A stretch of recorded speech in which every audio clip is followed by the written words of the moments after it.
welcome to episode 2 of the Cameo BFI London Film Festival special. We've got plenty more reviews, interviews and red carpet views, so here's what's coming up on the show. We check out Oscar hopeful 12 Years a Slave and the world premiere of Disney's latest offering, Saving Mr. Banks. We chat to Tom Hiddleston, Tom Hardy and Joseph Gordon-Levitt about their new films. And I talk to Gracie Otto about her documentary film The Last Impresario. But first, Chris took a look and listened to the Coen brothers' love song to folk music, Inside Llewyn Davis. After the success of A Serious Man and their remake of True Grit, Otto's siblings Joel and Ethan Coen have found further inspiration from the 1960s with Inside Llewyn Davis. Set in New York's Greenwich Village in 1961, the film follows a folk singer as he struggles to make ends meet.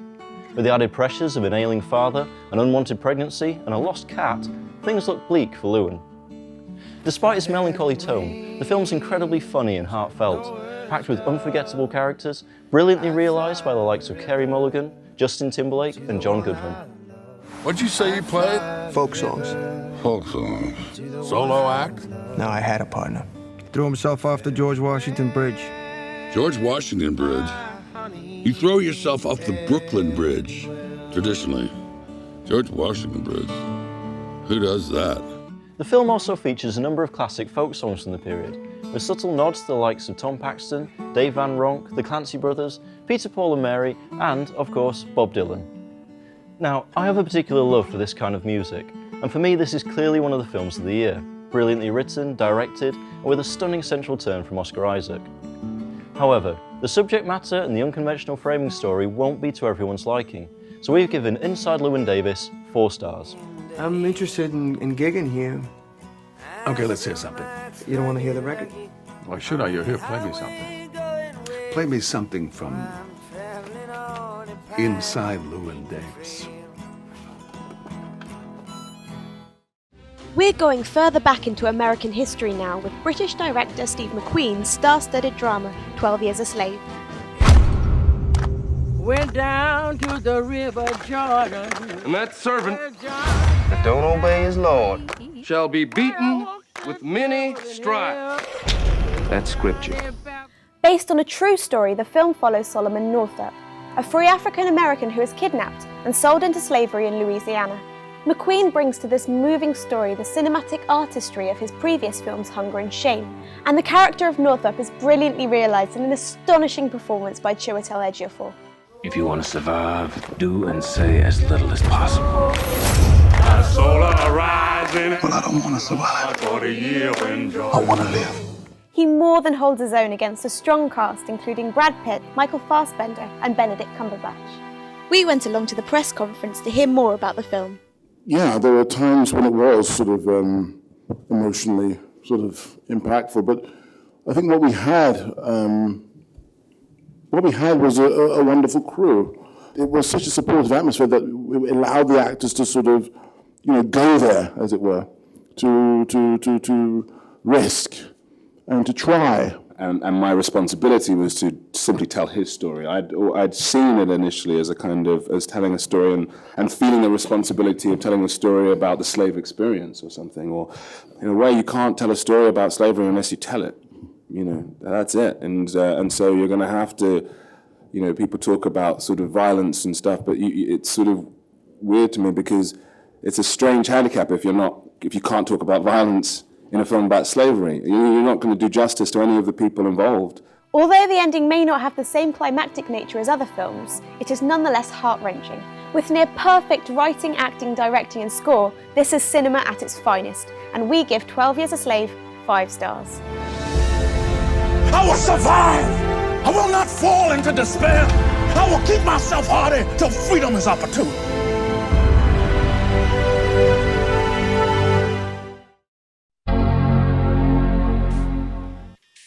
Hi, I was just doing some research about Joseph Gordon-Levitt's new film, Don John, where the much-loved star also writes and directs in a taboo tale of self-obsession in all its forms. There's only a few things I really care about in life. My body, my pad, my ride, my family, my church, my boys, my girls, and my porn. Smart and witty, the film brilliantly satirises everything from misogyny to Catholic guilt, and how Hollywood rom-coms, just as much as porn, can corrupt our views of sex and relationships. With so much going on behind the camera, we met up with JGL to ask him how did he focus on his own performance. That's a good question. I think it has a lot to do with having practiced a lot. I've just made tons of little videos and short films over the years where I'd point the camera at myself and, put the footage on a computer, cut it up, make something out of it. And I think by virtue of repetition, I got sort of used to the sight of my own face and the sound of my own voice. Don John is one of the year's finest comedies, as hilarious as it is stylishly made, and also shows that Gordon-Levitt has clear talent both on and off camera. We give it 4 stars. With so many films shown over the festival's fortnight, there's a lot to choose from. One example is Kill Your Darlings. The film stars Daniel Radcliffe as a young Allen Ginsberg, charting the start of the Beat Poet movement and his part in the murder of David Cameron. With strong support from Dane DeHaan and Michael C. Hall, and Radcliffe's best performance to date, the film is enjoyable, if a little erratic, but it does show the first-time director's potential. Equally enjoyable was Drinking Buddies, the most mainstream effort so far from former Mumblecore master Joe Swanberg. Set around a microbrewery, its employees and their relationships, the film stars Olivia Wilde, Anna Kendrick and Jake Johnson, and features largely improvised dialogue. We found this a charming, funny take on the romantic comedy that builds to a moving climax. We gave both these films 3 stars. As well as American releases in the best of world cinema, the London Film Festival also promotes British filmmaking in all its varied forms. One such example is Locke, a high-concept thriller from Stephen Knight, starring Bane himself, Tom Hardy. Set entirely inside a car, Hardy plays the eponymous Ivan Locke, a construction site manager who abandons his job on the eve of the biggest contract of his career. Driving through the night to the woman having his child, he must explain his infidelity to his wife and children through a series of cataclysmic phone calls. We met up with Tom and Stephen on the red carpet to find out more. Yeah, it's absolutely refreshing to play something that's script-driven entirely and dialogue-driven, psychologically driven. It's like a radio play, but captured on film. I just finished making a film where we've done a lot of filming in a car, and I just personally thought it looked beautiful, especially on the new digital technology, the new digital cameras. It looks fantastic to see an urban environment from a car. And just thought that it's possible, maybe, I didn't know, to have a film that is just set in that environment where you're just seeing the motorway.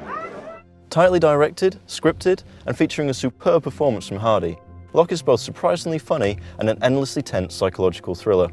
We give it 4 stars. Of the many documentaries available at the festival, we decided to check out The Last Impresario by Australian filmmaker Gracie Otto.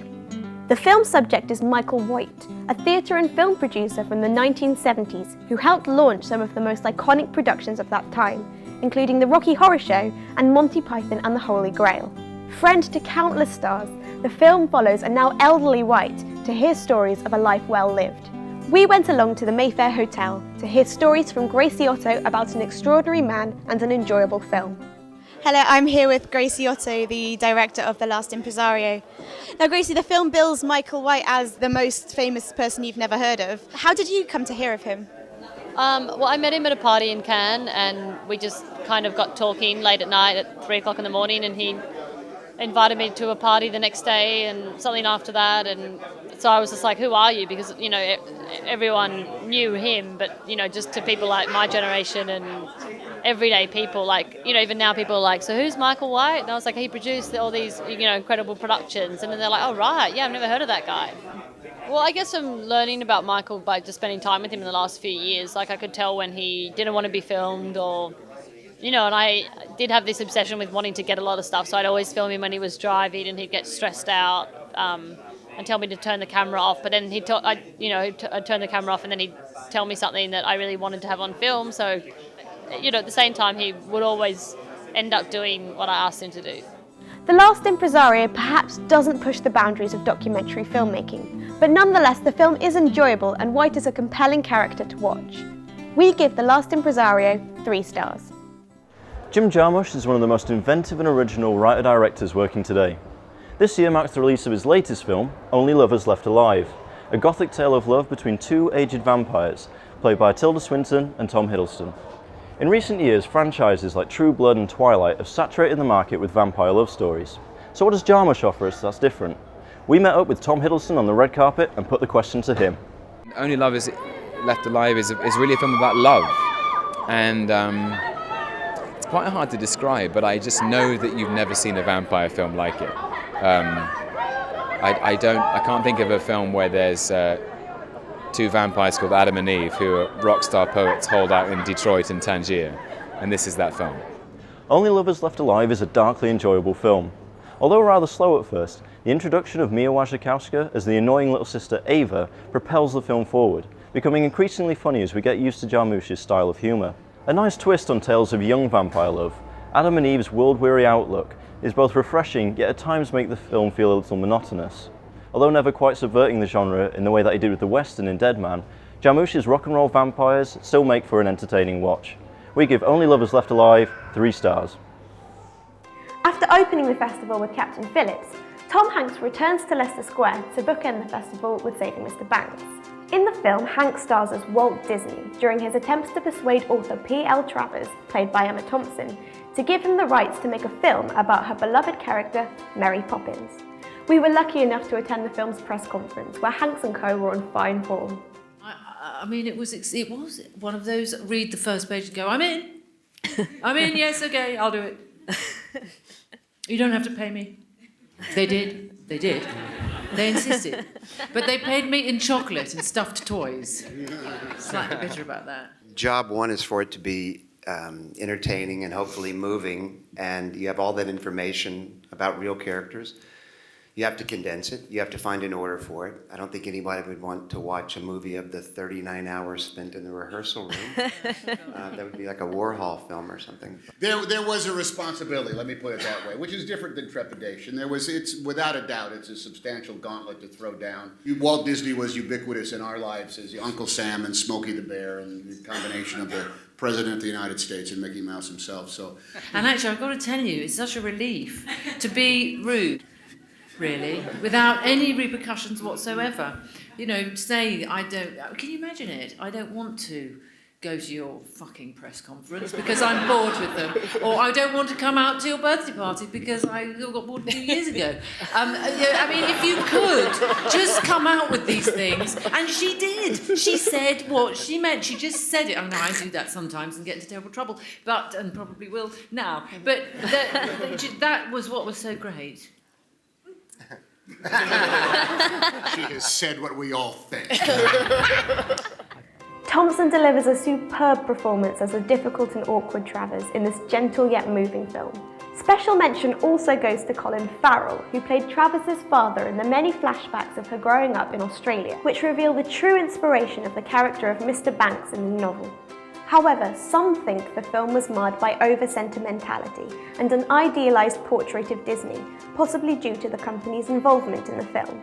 John Lee Hancock's direction was workmanlike, but it didn't detract from an enjoyable film. There was a definite gender divide between the Cameo team's response to the film, so in the end we gave Saving Mr. Banks 3 stars. So now we've come to the end of our time here at the festival, and 12 Years a Slave is our top pick. There have been some funny, some remarkable, and some downright strange films. But we've had an amazing time here, and we hope you've enjoyed watching. See you next time.